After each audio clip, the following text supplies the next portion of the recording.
So we're at a very, very historic venue, and we did do this on purpose, of course. And I grew up, watching you on TV and also being at the games here at Legion Field. And so for you, kind of walking into this setting, this cathedral of college football, what are kind of your first thoughts as you walk in here? And you hadn't been here. Well, actually, before I even got out of the car, I kind of took a loop around, drove around the community that I grew up in, with Ittleton Village, which is totally changed, just over the years. When I grew up back there back in, early 70s, all the way up to 85, 88, somewhere along there and I graduated from college and went on to the NFL. But that's the first thing that kind of brought back memories is the time that I spent there in my younger years, and then walking into the stadium, seeing the statue. There's really nothing has really changed. The Bear Bryant statue that's out there, and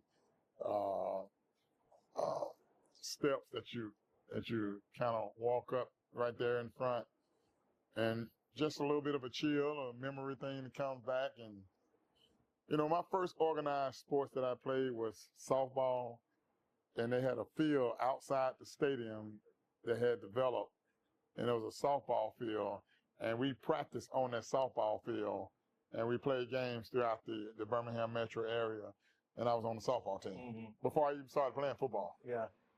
So it was pretty cool. I was thinking of like 6th or 7th grade or something like that. Did you play any other sports growing up? You played softball, football, any other sports? No other sports, no other organized sports. I kind of disobeyed my mother and joined the football team my 8th grade year without her knowledge and without her permission. And she had already informed me not to, that I couldn't play football, organized football. And I played in the front yard all the time, but I didn't play in organized football. But other than that, in the 8th grade, I played like in one game in 8th grade. So, and then she allowed me to play. After I was so successful in that one game, she allowed me to play when I got to high school. And that's how I actually started my football career. Actually, my first ever full season in football was in 9th grade when I got to play in high school. Now, you said that you could get from your doorstep to the gates of Legion Field in like 1 minute. I mean, like when we walked in, it looked like it was more like 10 seconds. Yeah, so I can walk from where we're sitting right now back in, so behind us is the south end zone. So I can get up right now and I can knock on my door less than 3 minutes where I grew up. So I parked cars when I was younger, in the community. And then when I got a little older, I was able to work because I wasn't old enough to work in the stadium. So when I got older, I was able to work in the stadium. I was Coke boy. Yeah. So I mean, your viewers are probably saying like a Coke boy. What does that mean? Walked around when you see those old movies. Yeah. And you see those metal racks. Yeah. They got the plastic light racks. Now we had the old metal racks, and with the scrap around and sell Cokes. What did that experience teach you? Well, it taught me that you got to work hard if you want, and you got to hustle. If you want to be successful, and success was making some money at that time, but it taught me how to get out and grind at a young age. Although I didn't realize that that's what it was doing at the time. I was just trying to do my very, very best because you got paid by the rack. You didn't actually get paid by the actual how many Cokes you sold. You got paid by how many racks of Cokes that you sold, and won a whole lot of money. I think maybe $1 or something like that, $1.50 for each rack. And so I left out of here with about $20, $30. That was a good day's work. That's back then. Yeah. Back in '78. Yeah. Did you ever, when you're going up and down the stadium steps, did you ever dream about playing? Is that when you developed your love of Alabama football? I think it was because, I can remember standing in the upper deck and trying to sell most of the racks and get as much hustle as I could in selling because I usually like to watch the fourth quarter. So I kind of worked really, really hard those first 3 quarters and hopefully made enough money that I was suffice to me. Yeah. And I was able to watch a little bit of the fourth quarter without being interrupted. And most of the fans too. Typically when you get to the fourth quarter, it's the most intense quarter because it's the quarter that's going to determine the outcome, really. Regardless of what happened those first 3 quarters, the last quarters and especially the last 2 minutes of the game seems to be the most exciting time of the entire game. And most people ain't interested in drinking no Coke and probably throwing their Coke at that time because of frustration if they're losing. But they're not interested in buying Cokes at that time. So really your work has to be done those first 3, but I try to get it done so I can actually watch. And I can remember standing up in the upper deck with some of the guys, and I was like, you know what? I want to be down there on that field one day. And that was my comment to them. I want to be down there in that field one day. And I wasn't even playing football at the time. Yeah. So. Did that give you a little bit more motivation to get back out there? It did. Yeah. It did. The motivation of playing and liking the sport and not really understanding all the dynamics of what was happening leading up to the game. I can remember when I had my first game at Alabama and we came to the stadium. Once you get off the bus, when you get to the stadium, you put your bags in the locker room, you drop off all your gear, and you take what they call a team walk around outskirts of the field.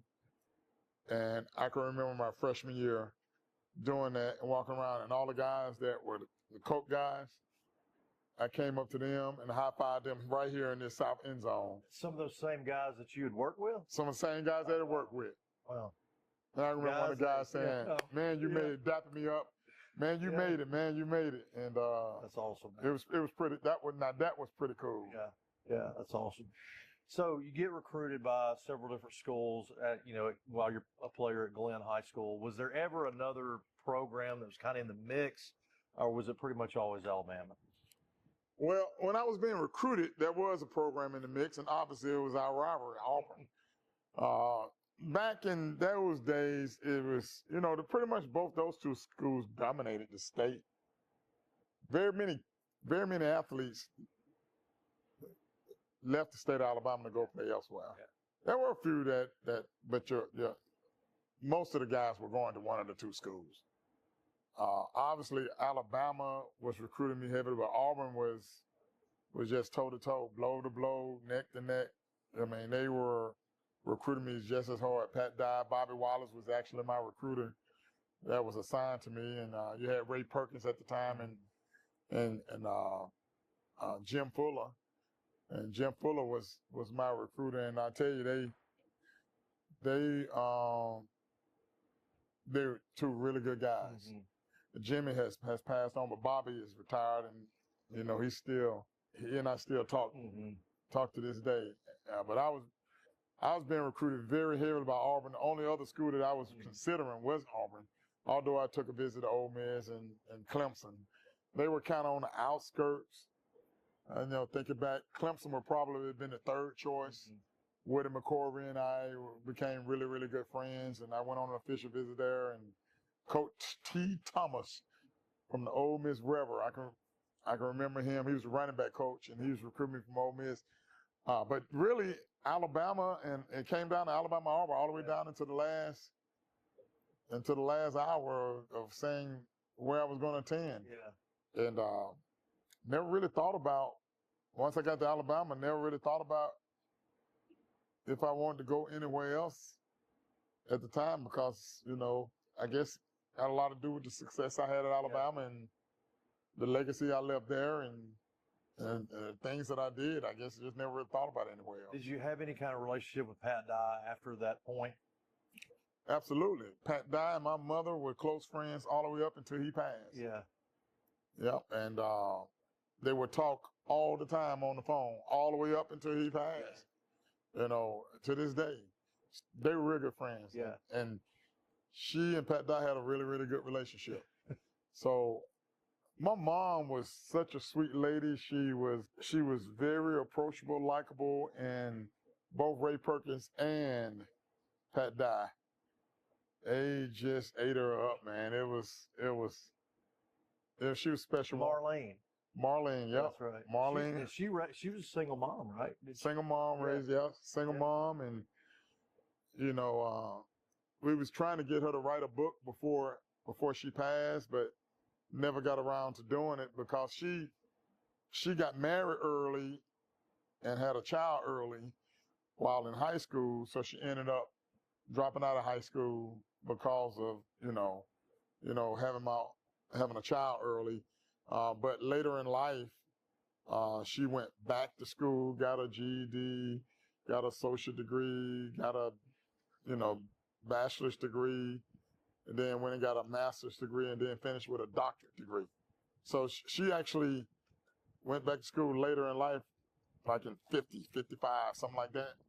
I think she was about 55, maybe 60. I think she was 55, somewhere along in there. But she went back to school and she passed all of us. So I got a bachelor's. My sister's got a bachelor's, but she went back to school and got her master's after my mom had got her doctorate. And then my oldest brother. So she went back to school and just kept going. She said she wanted to go back and get a degree. She said, I want to go back and get my degree, get a degree in college. And then she just kept going till she got a doctorate in psychology. That's awesome. So it's pretty amazing. She raised us right here in the projects, in the housing projects. Amazing woman. That's all I can say. You've gone on to do pretty well for yourself too. So you got to give yourself a little bit of credit. She did a great job raising her son. She did a great job raising 3 boys and a girl. So yeah, she's the real deal. Let me just say that. Yeah. I mean, tough, loving. She's one of those ladies that when she said move, you better be moving. When she said do, you better do. Yeah. So an amazing woman. That's all I can say. Love her. So you get to Bama in '85, and then you really have a kind of a breakout game in '86, a Tennessee game, which was a big game. And you had said that was the game that a light bulb went off. What happened during that game? That game there, the Tennessee game in '86 was, like you said, it was kind of like a breakout game, a light went off in my head that, boom, that I had never, ever experienced something like that before in my life, where I kind of was in a zone and no one can penetrate it. But I can hear what the coach was saying. I can hear the play call, but I couldn't hear the audience cheer. I was just totally in a zone. It's just something that happened. And it just gave me that confidence. I ended up going for like 215 yards, something like that. But I was running just unbelievable, something that I had never done before. I was a great high school player, but it was high school. It's natural. I did it every Friday night. Yeah. I rushed for over 200 yards, something like that.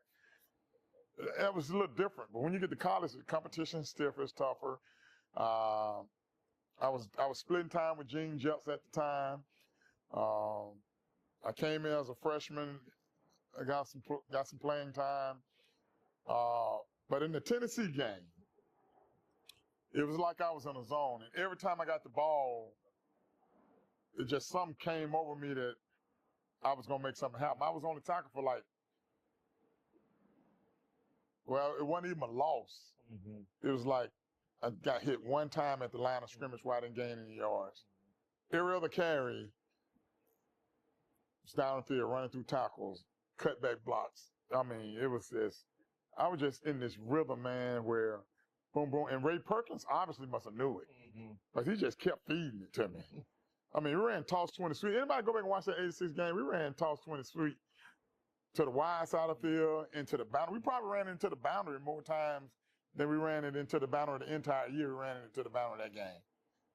And that game right there gave me the confidence that I could be a good back in the SEC. That was exactly the question I was about to ask you. Was that the game that gave you that you thought, hey, I can be great? Yeah. You know, it's exactly what I was about to ask. That was a game that, now I didn't know that it was the game that was going to, kind of jumpstart me into being the all-time leading rusher and a Heisman Trophy. It just gave me the confidence that I can run the rock. Yeah. That I can tote it. And I mean, you're talking about Tennessee. Tennessee is not that third week in September is, third week in October is a pretty darn big ball game. They come to play. Yeah. And that was a top tier team they had. Yeah. And I just ran right through them like a hot knife through a stick of butter. It was just amazing what I did in that game. Back then it was almost every year. I think it was every year in the 80s that y'all played Penn State, and that 86 game, you have a great team. You end up 10-3, but Penn State wins 23-3. How important was it to respond to that in 87 and talk about another great game that you had, that game at Penn State? And I'm going to show you a clip here in a minute, but how important was it to turn the tide, so to speak, in 87 after you got hit in the mouth in 86? Yeah, wow. Yeah. 86 Penn State game was kind of like a dagger to the heart. I mean, we had a really good football team next year. You're talking about, oh my God, we had maybe 8 guys, maybe 10 guys on that team that actually played, had successful pro careers. That team was loaded. The 86 team was loaded. Yeah. That was the actual team that I felt that our best chance in the 4 years I was there had a chance of winning the national championship. Yeah. And Penn State, who was a really good team too, ended up winning the national championship. So that goes to show you, the type of caliber of competition that we was playing against. But that game was such a disappointing game because it was, we was at home. It was Bryant-Denny State. We just came off a big-time win at Tennessee. Yeah. We had beat Notre Dame the week prior to that. And Notre Dame, Lou Holtz and Steve Berline, I mean, they had a pretty good football team, Tim Brown. And, I mean, we played some pretty good to beat Ohio State in the kickoff classic. 86 season was a very special year. But when we came back in 87, that game, the 86 game left such a big sting and sour taste in our mouth that we just weren't gonna lose. We were tired of we were just tired of our Penn State. They beat us in 85 there at their place, and they beat us in Tuscaloosa. Yeah. And we got hit in the mouth twice. Yeah. So it was time. Yeah. Do you feel like if y'all had played a week later, like that you didn't go to Tennessee and then have to come right back around the next week and play, if you had played a week later, that there might have been a different outcome? That is hard to determine, but I would say if we'd have had a bye week there, or had a less of opponent, I think that would have made the difference. Because we went 7 weeks straight, I think, at the time. You kind of ran through a gauntlet. Yeah, we had Ohio State, we had Notre Dame, we had the 4 games that were left on the schedule was the Penn State game, LSU, Auburn, and Mississippi State. We actually lost 3 of those last 4 games, now that I think about it. That was a pretty tough run. Do you feel like that Penn State loss affected the Auburn game? No, I don't think so. I think we was just 1 play short. Yeah. In the Auburn game. And I think Auburn, put themselves in a pretty good situation to win. Auburn, it was kind of funny. We had no chance of beating Auburn in 85. Auburn should have had no chance of beating us in 86. I mean, they had no chance of winning that game. So we beat them when they had Bo Jackson, Brent Ford in 85, which we had no chance of winning, on paper that is.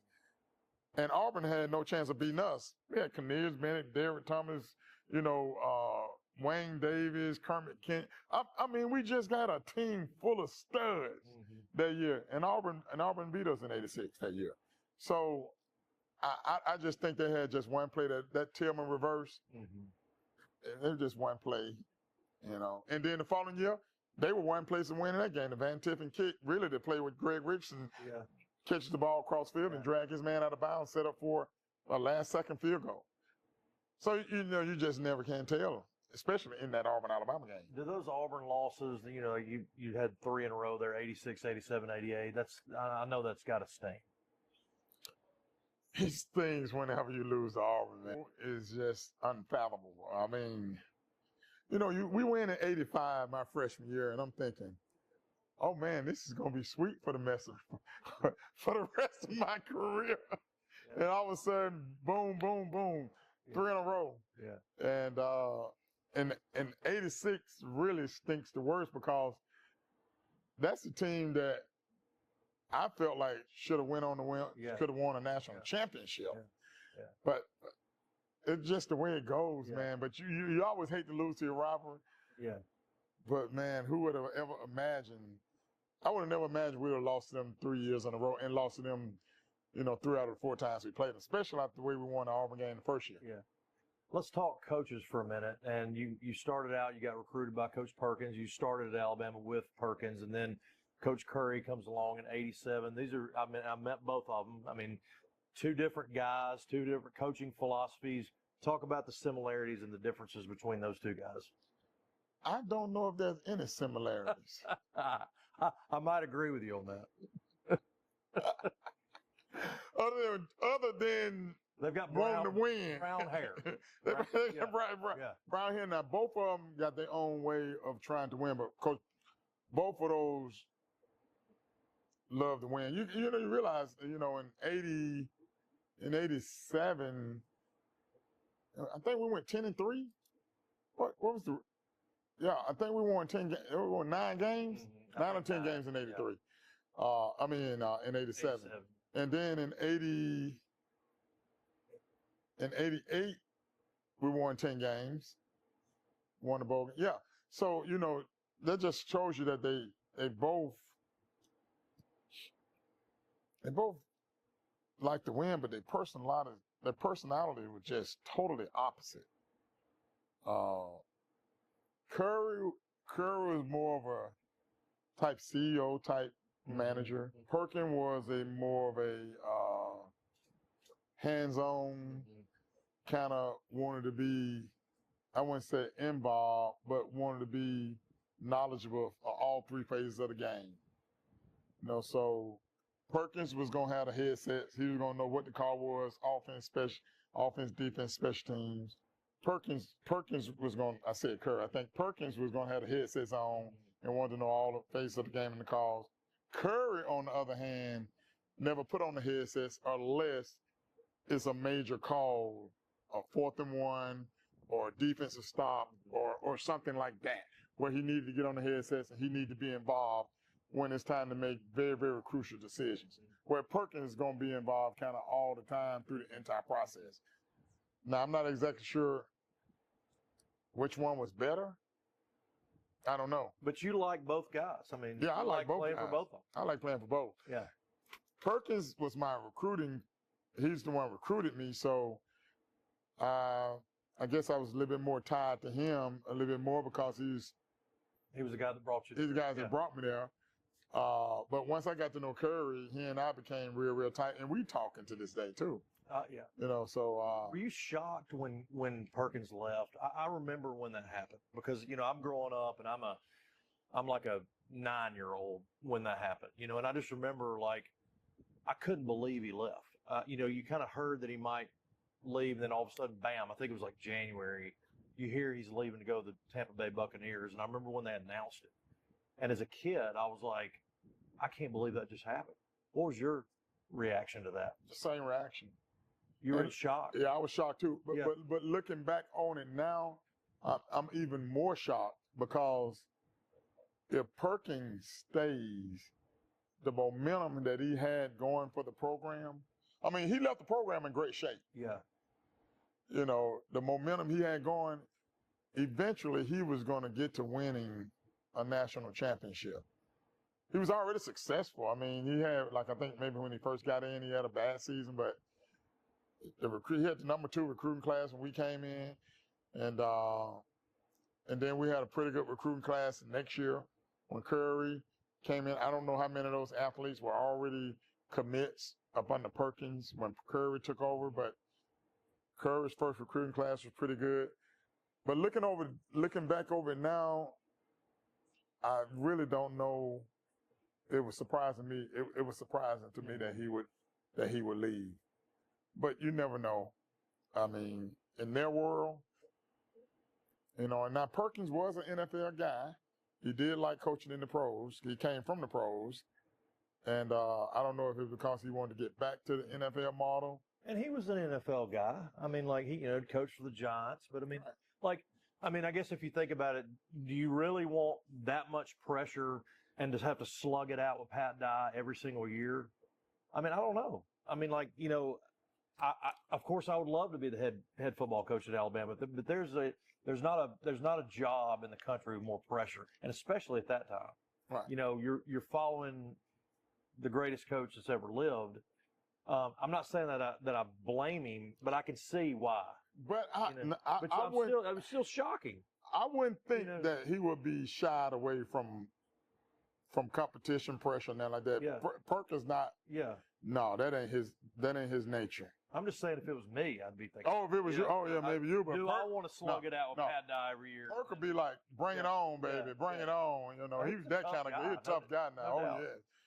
Yeah. I mean, he loved the competition. He loved to get guys prepared and get them ready to play ball. I mean, he loved that part of it. Yeah, you can for guys like don't really want to face that every year. Oh yeah, you can take the easy road and say, whoa. I can just do this over here, and I can go to sleep at night rather than stay up all night worrying about this. Yeah, but it shocked me because I think Perk was only there 4 years. Yeah, Cole Perkins was only there 4 years, and he had things headed in the right direction. I've talked to several of you guys, and y'all had a camaraderie on the team. Who are your face is lighting up right now, but who are some of those guys that you look back on at your time and like, man, that was my boy. Your best friends on the team. Vantrease Davis. My group was Vantrease Davis and I was really good friends, and my roommate Kermit Kendricks. Oh man, all of us in that class was Gene Jeffs. All of us, man. Let's see, if I had to say one that I was just really glued to the hip with, it'd probably been Vantrease Davis. Yeah. We kind of did the most damage together down there, off the field. Yeah. We probably did the most damage off the field. Yeah. But you've reformed since then, of course. So. Oh yeah. That's way back. Yeah, that was 40 years ago. Yeah, that's way back then. I'm quite sure I wasn't the baddest person on campus down there. Could have been close to it, but not the baddest. But I left my mark down there. But yeah, Vantrease Davis. Back then we had a really, really neat group and tight group. And I think because of the way things were structured and designed, it just naturally, kind of fit that way. Because we were all at Bryan Hall, Bryan Hall football and basketball players, and we were very close to the basketball team. Mm-hmm. So the basketball players and the football players were really tight. We were on 2 sports that lived at Bryan Hall, in Bryan Hall. So you kind of see everybody every day. Mm-hmm. You bump into them every day. In the hall, back and forth, community shower, bathroom, the dining hall. Y'all are in the library constantly, right? Y'all are... No, I hadn't said the library yet. I hadn't gotten to that one yet. Just hold on, I get to that one sometime in the future. Y'all never went to the bars, of course. Y'all never ever communicated and designed a get together at the bars. No, never. What is Harris? Who is Harris? What is that? But So but because we were always together, we kind of naturally just became a unit. And I can remember this, we started calling ourselves our own fraternity, Bama Psi Phi. Bama Psi Phi to the day we die, and and that's because we were our own fraternity. We didn't, we were all close together, and Lord Jim made us closer. That's the all-season workout program that we had to go through. And I can remember guys sitting around in their room, and they hadn't had the opportunity to do the lower gym yet. They were either on the late shift, and the guys that had already finished would come in and just make them feel even more miserable thinking about what they're about to go through. But lower gym was pretty tough. And that had kind of been like an institution for years, right? Oh, that yeah. was something that when you came to Alabama, that you dealt with that. Oh yeah, mat drills and stuff like that. Oh, Is that right? Yeah. Oh yeah, mat drills, turn up the heat. Yeah. Throw up in the garbage cans. Oh yeah, the garbage cans in all the four corners, and and oh my God, it was tough. Yeah. And but we all bond together and get through that and push each other and help each other, and so it kind of made us a really, really close group. I don't even know. I think they all live off campus now. Most of the guys live on campus. So I don't know what kind of cohesion they have now, and if that even makes any difference now. Seems like it's more of a job. Who was the alpha dog? Alpha dog. Who was the guy on the team that, like, when they spoke, and they could have been you. I mean, it could. But I mean, I'm thinking Bennett, Derek Thomas. I was gonna say Bennett. You know, Bennett was there. When Bennett was there, he was definitely an alpha dog. And I want to say maybe Derek Thomas. It's always a defensive guy. Yeah. Those are two pretty good players. Yeah, it was always a defense guy. And Derek Thomas was the other one, I would think. Yeah. I was going to say those two. And those guys were, they were done pretty good. Yeah. Pretty good. Yeah. Absolutely. So you had an opportunity, you made All-American, and you had some opportunities related to that. I asked you before we went on, did you ever do anything with Bob Hope, but were there some neat opportunities that you got to do individually that were kind of cool around, awards and things like that you received while you were at Alabama? I think you had Sunkist All-American, where they would fly you out to the Phoenix, Arizona. You spend a weekend out there, take pictures, go to a banquet. You had the Walter Camp All-American up in Connecticut. I did that twice, and that was pretty good. And then you had the Playboy All-American. I was two-time Playboy All-American. Then you had a Kodak All-American. I think I was Kodak All-American once. I don't think we took a trip with Kodak All-American that I can think of, but I know Playboy All-American, Sunkist All-American, which is out in Arizona, and Connecticut, Hartford, Connecticut, at the Walter Camp. What was the coolest place you went while you were playing at Alabama? Like a town you went to that you thought, man, this place is cool. I've never been to Phoenix, and I think you went to Miami also with one of those trips. Well, as an 18, 19-year-old, Miami was by far the kind of coolest. You had Miami Vice and, all that there was going on. Yeah. So that was probably the coolest, but the most unique place was going to, to the small towns and visiting, children in Hartford, Connecticut. Absolutely different. That was during the wintertime too, with the snow on the ground and all that there. Do you like cold weather? I don't like cold weather, but I didn't get a chance to see very much snow growing up because, I was from the South. So you like Connecticut? So I like going there, and I like being around those, like going to those little small towns. Yeah. That we used to have to visit. Because, when you do the Walter Camp, they do all these All-American invitations where you go, you do a lot of charitable stuff. So you go to the hospital, you go to some communities, You kind of shake hands, take pictures, and sign autographs for those who are both less fortunate or have some type of ailment or handicap that they usually set up for you, which is a great thing that they set up for you to do when you go on these particular All-American trips. But I would say I've never been to Arizona, and I was always intrigued by how hot it was out there because the temperature be 105 degrees, and I didn't, I hear people talk about it when I was a kid, but I ain't never really experienced being in 105-degree temp weather. But it was kind of like there weren't a whole lot of trees out in Arizona. It was just like a lot of desert, and so I had never experienced that. But by far, Miami was the coolest. We went one year when we went on the Playboy All-American. We went down there and they took us out on a boat. Mm-hmm. And you met Hef. Yeah, I met Hef. Yeah. Let's move on from that question. We can keep going, but on record. Now we're gonna get off the rails. But let's talk about Denver. When you got drafted by Denver, what were your initial thoughts? I mean, Denver, Elway was a quarterback. Denver's still a program that really had a lot of success during the 80s, but not really until Dan Reeves got there. But what were your thoughts about going out to Denver, Colorado from Tuscaloosa, Alabama?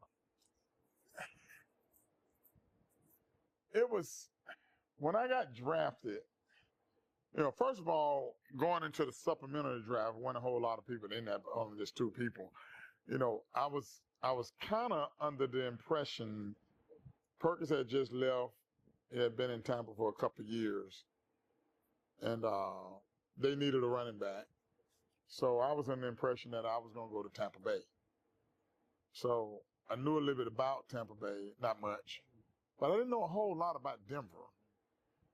And when my name was called for Denver, and I remember my agent, and when we got the call, and I asked him, I said, Denver. I said, what kind of place is Denver? He said, you're going to need to buy you a big jacket. But Denver, my brother-in-law lives in Denver, and Denver gets more sun than any other city in America, supposedly. And I think San Diego's number one, but Denver gets more sun than any other city except for San Diego. So he's right in that sense that it is cold, but it's also very, very sunny there. Yeah. Did you like it there? I loved it in Denver. I love Denver. Yeah, I love Denver. Yeah. I love Denver. And the weather didn't get bad until it got to those times where it got really, really, really cold and the snow hit the ground. Yeah. And it kind of freezes over. Yeah. Those were the days that you really didn't want. But other than that, you could during the winter months you can actually put on a fleece. Yeah. Or just a regular pullover. Yeah. And you'll be okay because of the sun, and it's kind of like it's kind of like more of a dry. Yeah, it's very dry. Yeah. Yes. It's a dry heat. But I love Denver. Yeah. I tell you what, I love the fan base in Denver too. They were more of like a college fan base. Mm-hmm. They love the Broncos, and at that time, I don't think Colorado Buffaloes was the college team, but they weren't doing very well.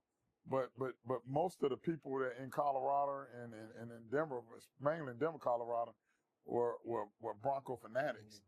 At the time, I think they didn't have the Colorado Rockies. Rockies. Yeah. They didn't have the baseball team. Yeah. They didn't have the hockey team. They just had the Nuggets, I think, the Denver Nuggets. So the Broncos that was a sport of choice, and they had played good football. Went to about 2 or 3 Super Bowls, and had John Elway, and boy, and the fan base was just off the charts. Everywhere you go, Broncos. Where did you live? Like Cherry Hills, I know that's kind of a ritzy area, right? Right in there in the Denver suburb area. But like, where did most of the players live? Well, there were a few. They were scattered about a lot of places. I particularly lived out in Aurora. Okay.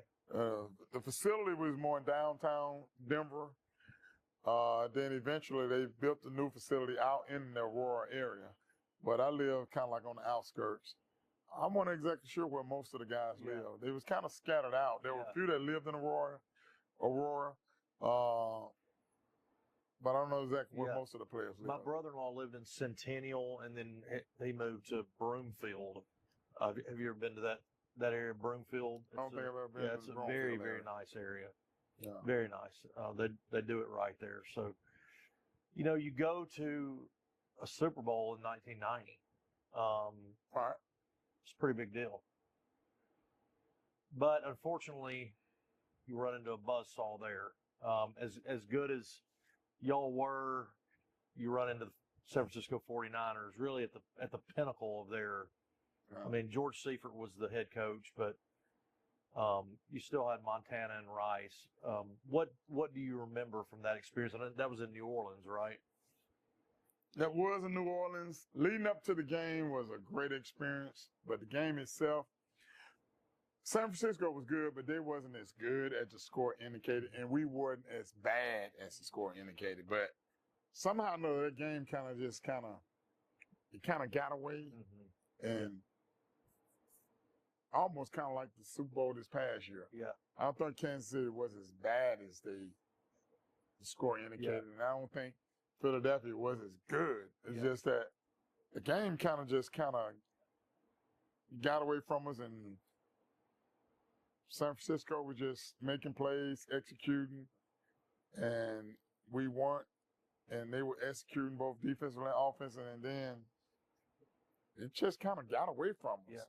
And then all of a sudden you look up and the score is way out of whack. Yeah. Other than that, everything was a great experience. It was, as Dan Reed said, we were happy to be there. There were a lot of the teams that could have been there. Boy, he said, and boy, I would have wanted to trade places with all 32 of them at the time when he looked up at that score. It was 55-10. Because it was not an indication of what we had done all season. Yeah. It just wasn't meant to be for us. Yeah. And it was a game that, the ironic thing about that game and about getting to the Super Bowl as a rookie, it was that you thought you were going to do it every year. And no, that didn't happen. The next 4 years, I played in 3 AFC championship games. And we didn't get there. We lost when I was in Miami, and also in in 91, we played the Buffalo Bills in the AFC Championship game. We lost to them. I had the opportunity to interview Coach Reeves. It was a phone interview a few years ago, and that was such a neat experience for me to be able to do that. But what was your relationship like with him? It was a pretty good relationship. He was a running back coach. Started out as a running back coach before he became a head coach. Coached with the Dallas Cowboys. And he were always supporters as well as very hard on the running backs because he was a running back. He was a running back and a running back coach. Yeah. But he was a good coach. He was kind of like he ran it like more or less like Ray Perkins. Headsets on, gonna know the defense calls, Yeah. Personality, though, a little bit different. I don't think I met anybody that had a personality like Coach Perkins. He's by far the only one that's like that. He's in a class of his own there. But from a skill set of the way they ran the team, they ran the team in similar fashion. Players coach, honest coach, pretty much no sugarcoating there. Gave you an honest assessment of, Now, when I got to Miami, Don Shula ran it. I don't know if it was in his later years where he kind of backed off, but he ran it kind of like the way Curry ran. CEO type. He's CEO type. Offense coordinator runs it. Only time and if you go back and watch Coach Shula, he never have on headsets unless it get to short yardage. Short yardage rolled around, going for it on fourth down, red zone. He is on the headsets, making sure he's going to make sure he's involved with the calls. Mm-hmm. If we're going for it on 4th down or we're in the red zone and calling the plays in the red zone. Mm-hmm. Other than that, he kind of lets, each guy kind of does his own thing. Special teams coordinator, defensive coach, defense coordinator, offense coordinator. But I did play with two of the greatest quarterbacks I think of all time. We're playing with Dan Marino and John Elway. Those pretty two good quarterbacks. All right, well, let's talk about those two guys. What impressed you? What were the similarities and differences about the way they approached it, and what impressed you most about those two guys? They winning mentality and their confidence in having the ball with with a minute left on the clock. We win in the game. Both of those guys was 1 and 2 and fourth quarter and comebacks and last minute drives for touchdowns or field goals to win the game. To me, it seems like that. Good. To me, it seems like that era was probably the greatest era of quarterbacks, maybe in the history of the NFL. I mean, when you look at it top to bottom, Steve Young. He was a backup for Montana. Mm-hmm. Elway was incredible. Marino was incredible. You had Kelly. Was that Buffalo? Jim Kelly. Phil Simms. Phil Boomer Esiason. You could just keep going on and on and on, man. Who is the best player that lined up opposite of you? Did you ever get tackled by LT? I never got tackled by LT. The best player that lined up. Junior Seau was pretty darn good. You can pick a handful. Tally, Bennett. I would say, I can remember this in my rookie year. So we played the Philadelphia Eagles. And Coach Henshaw, who actually was the offense coordinator at Alabama when I got to Alabama where Coach Perkins was there. He left when Coach Perkins left. But George Henshaw, he was the offensive line coach in Denver when I got to Denver. And we game planning and talking about the game plan when we get ready to play the Philadelphia Eagles. And Coach Henshaw, now listen here now. When this guy here go out, when this guy lines up right here, listen to this and that. Now, Bobby, you're gonna chip this guy. You're gonna chip this guy. He never called his name. He said, no, 92, you're gonna chip this guy. And they said, now, on this play here, okay, now, Bobby, you got a release here, Bobby. You got a free release here, but they listen now, we're gonna chip this guy. Every play, I'm gonna chip this guy. So I'm like, crap, who in the world is this guy? Yeah. So after the meeting, I go to George Henshaw and I said, hey, Coach, why y'all got me chipping this guy every time I come out on the route, when I release out of the backfield? He said, there's no one man alive can block this guy. And it was Reggie White. Yeah, Reggie White. I didn't know his rhyme. You're going to chip this guy. You're going to chip this guy. Right. I was like, what's up with this chipping this guy every time? It's like, no man alive can block this guy. No one man alive. That's awesome.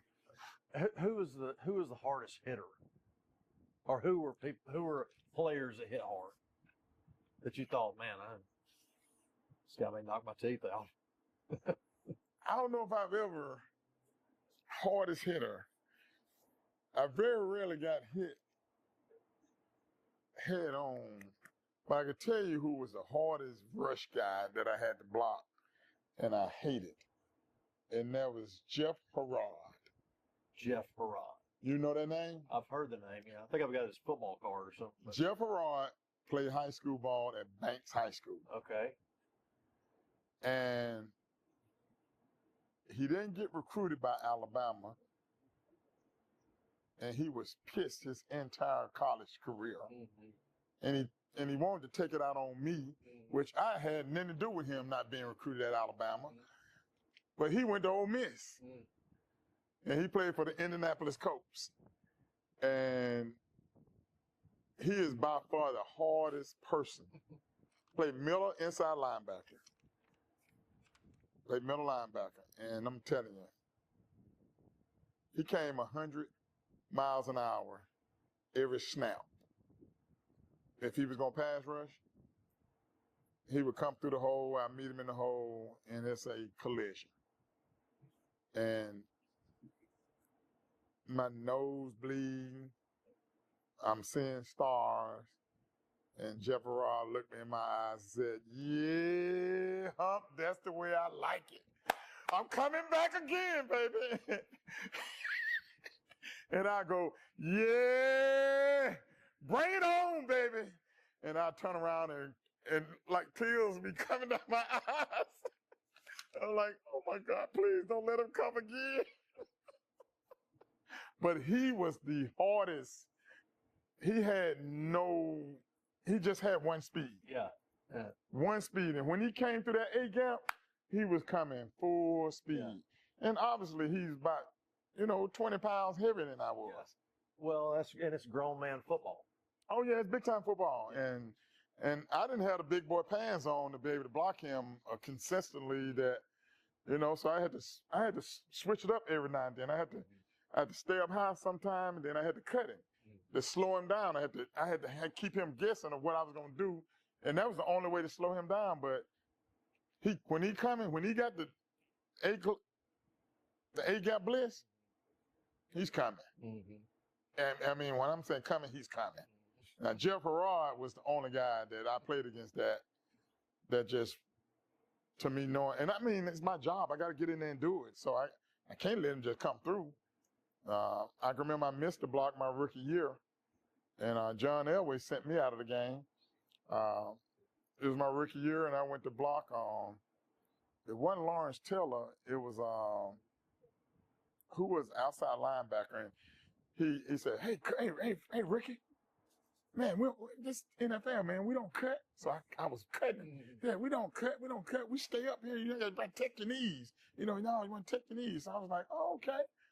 So they called a pass, but I went out there to block, and I stood up. And he hit one of them, pop, pop, pop, pop, hit me across the head a few times. He went back there and sacked John Elway. John Elway looked over to the sideline and said, "Get him out of here." Yeah, I go watch the sideline. I learned my lesson. Yeah. I didn't fall for no more rookie mistakes then. Yeah, so. Yeah. Now you were a Marcus Allen guy, though, right? I mean, like you had, speaking of great players coming up, I mean, you had O.J. Simpson, you had Marcus Allen, you had Walter Payton. I mean, who was the guy that you kind of emulated? Marcus Allen all day long. Have you had a chance to meet him?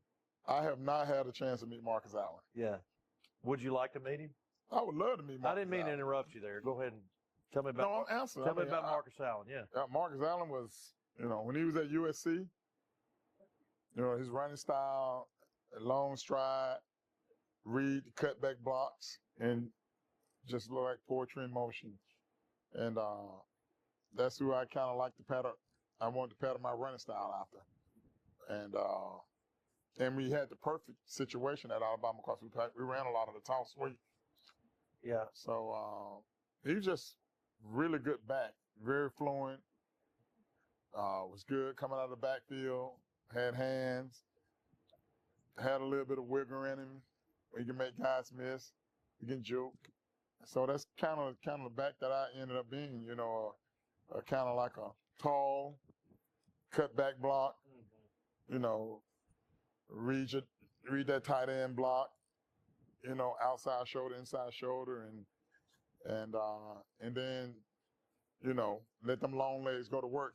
You think about Marcus Allen, he never looked like he was running fast, but he was just constantly kind of like Derrick Henry. You think Derrick Henry's not running? Yeah. But you look up and you kind of just see it's just gradually. Yeah. It's gradual. It ain't like, pew. Yeah. It's kind of like, and people running their fastest, he running his fastest, and he just covering ground. But you're right. I mean, there's a beauty about a great run. There's something about watching a 80-yard pass that's like just explosive. But when you think back to like those NFL films like replays and things like that. You watch Walter Payton run. There's a great documentary on OJ called OJ Made in America, and they did an incredible job of like showcasing him running as a Buffalo Bill. It's just phenomenal if you hadn't seen that. But just there's a beauty about the way a great run develops, and I don't know. I don't really have a question, but would you agree with that? I love it. That ain't no question, but that's a good statement for me to jump on. It's beauty in seeing a great. There are certain type of runs that are great runs. There's a great run where, and Earl Campbell can exemplify it the best. A great run by Earl Campbell or Barry Sanders is where they do a 30-yard run, but Earl Campbell could break 6 or 7 tackles. Mm-hmm. Barry Sanders make 4 or 5 people miss, juking in only 30 yards. And then there was those great runs where you see Earl Campbell just take a toss and he cuts it back in and he weaves and boom, he goes down the sideline and outruns somebody. It's kind of like a short one that's great, that's over quick, and a long one that's great that you can just continue to kind of enjoy over 80 yards. And I had a few of those in my days. Well, you making me want to go back and watch them then. Well, let's watch some. Let's watch. All right. So while we're talking about that, I know we're getting kind of low on time here, but let me get here. Hang on. Take me a second to get there. So hang on. Here it is. 87 Alabama Penn State link. We segued perfectly into that. All right. So let's see. We're right here at the 219 mark. Let's get. Okay, let me fast forward here to 219. Is that the Penn State game? This is Penn State. Oh, the Penn State run. All right, here we go. So this is you. Can you see that okay? Well, let's see. Well, all right, there we go. Yeah, I see that. Bobby Humphrey breaks a tackle and carries it in for the evening's first touchdown. What a run. What a tremendous run by Bobby. And the narrator just narrates the run in terms of the cutbacks and the blocks and all that. That's the cool thing about it. When they go back and show that run in slow-mo. Yeah, let's get back to here. Let's get to the action here. Okay, here's we're going. Here we go. Jelt's about dropping it right there, so but y'all get it back. Okay, now here we go. All right, here we go. And that is the toss again I was talking about with DeMarcus Allen. And there's cut back. Spin.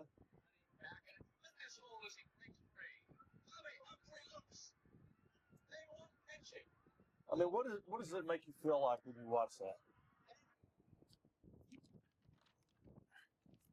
Makes me feel pretty good, man. That's a pretty big run against one of my favorite people was Brent Musburger. Yeah. And he called in that game, and we talked the night before that game, and you never knew that something like that was going to happen. I wasn't expecting to break a run that long against, especially against, Penn State just won national championship. They coming off a national championship season. They pretty good football team, and here we go in their place and beat them, which nobody projected or thought we could do. It's a pretty big win for us, and to have a game like that and have a run like that, really, pretty sweet. Was that your proudest moment in college? Proudest moment. I would have to say that's probably one of my proudest. I mean, when you're running and you see an open field against the defending national champions in their home stadium with 100,000 people there, and you're running for the end zone, what are you thinking about? I'm thinking about don't let nobody catch me. That's what I'm really thinking about. Yeah. Not that anybody is going to catch me, but you obviously think about, man, let me get there where I'm going. Yeah. Let me not trip on the way. Don't trip. Don't get caught. Yeah.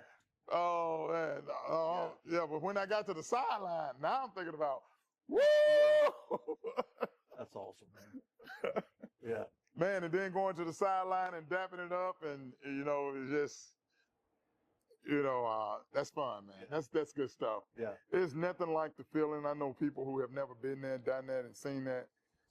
It is amazing to be able to come to the sideline after a big play and to be able to celebrate that, because you can't really you can celebrate it on the field, but it's that moment you're in the action. But when you get to the sideline, you can actually celebrate it and actually know the impact it just made because everybody coming up to you, both on the offense and defensive side. That's what I love about sports too, is because you gotta, if you're on a team, like you've got to celebrate other people. Like you've got, at some level, you've got to you can't be jealous of somebody else's success. And sometimes in life, it's not really that way. I mean, you got people that are, they don't like celebrating other people. But if you're on a team and you want to win, That's right. and you want the guy beside you in the huddle to do well, man, you're gonna be happy when that guy makes a big play. Yeah, when somebody makes a big play, you celebrate. I agree, 100%. It builds team camaraderie, but most importantly, it kind of builds confidence. Yeah. And it inspires your teammates. Yeah. Yeah. They want to go out and make a play. Yeah, they want to make a play. Yeah. All right, so Ryan's gonna. I know he's gonna be getting on to us about time here in a second. So what I'd like to do is wrap it up. There's so many. We got to do another interview. So I'm gonna leave some questions on the table so we can come back and do interview number 2. But what I'd like to do is do a few questions with you out on the field here. Let's do it. Just do a couple rapid fire questions and we'll come back and wrap this thing up. All right, sounds good. Appreciate it, man. All Thank you so much. All right, brother. Yes, sir.